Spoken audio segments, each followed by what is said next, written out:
Okay, hi, this is Cheryl with Arthritis Life, and today we're going to talk about some life hacks for different kinds of bottles. So you might notice on one side of me, there's one kind of bottle, and one side of me, there's another. So what's the difference between these two, and why should people with arthritis care?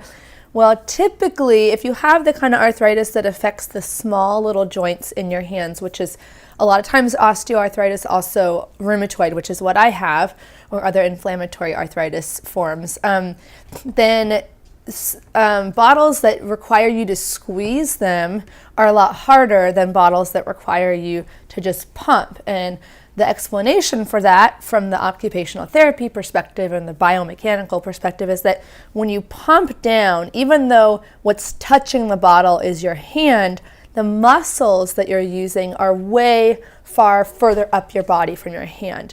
They're even, like, believe it or not, some of your back muscles will help when you push down on a pump, or your bigger muscles.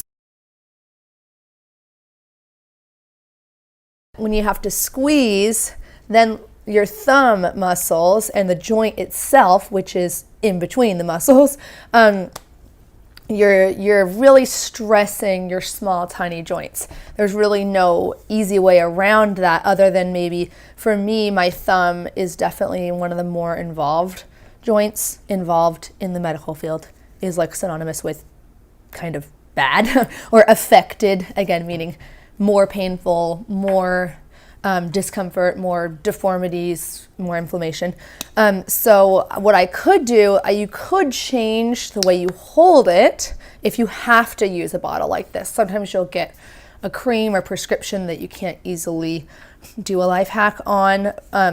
You can at least squeeze it with what we call the ulnar side of the pinky side of your hand. That way you're avoiding the thumb. You could get a handy empty pump. You can order these on Amazon, and that's what I like to do as like a workaround strategy. So you can either get the help of someone else, or you yourself can squeeze everything from your squeeze bottle in one giant fell swoop into this pump bottle, and now you can easily access your shampoo or conditioner or moisturizer through your handy pump bottle. And what's nice about these is they're also reusable, so you could even save money by getting like a giant, maybe Costco thing of whatever it is that you want, whatever liquid it is.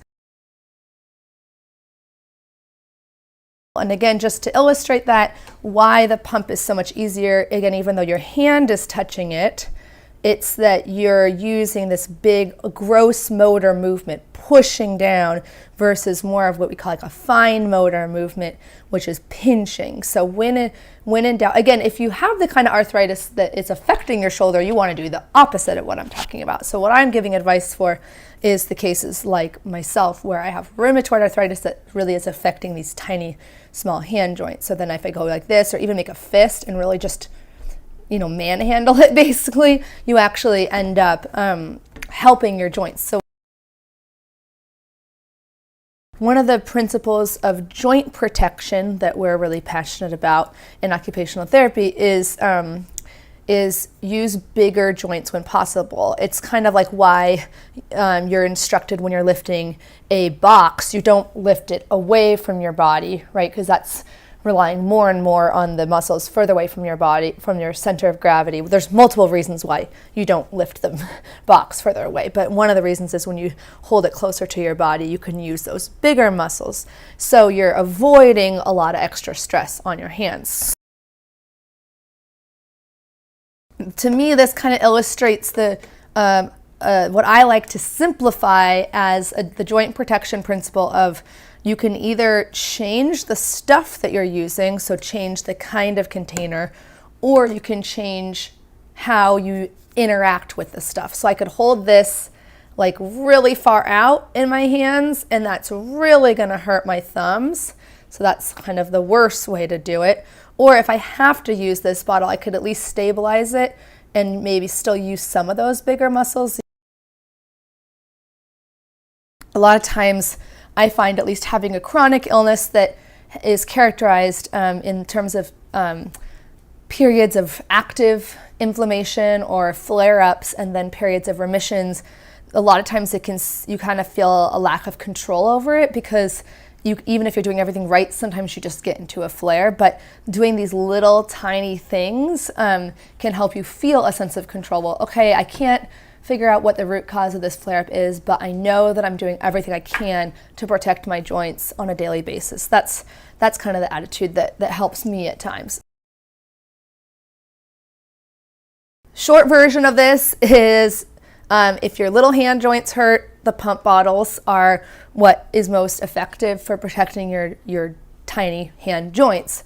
And so if you can, you might benefit, like I have, from transferring your squeeze bottle stuff into a pump bottle. Or of course, when you go shopping, you might want to just filter what you're selecting for these qualities.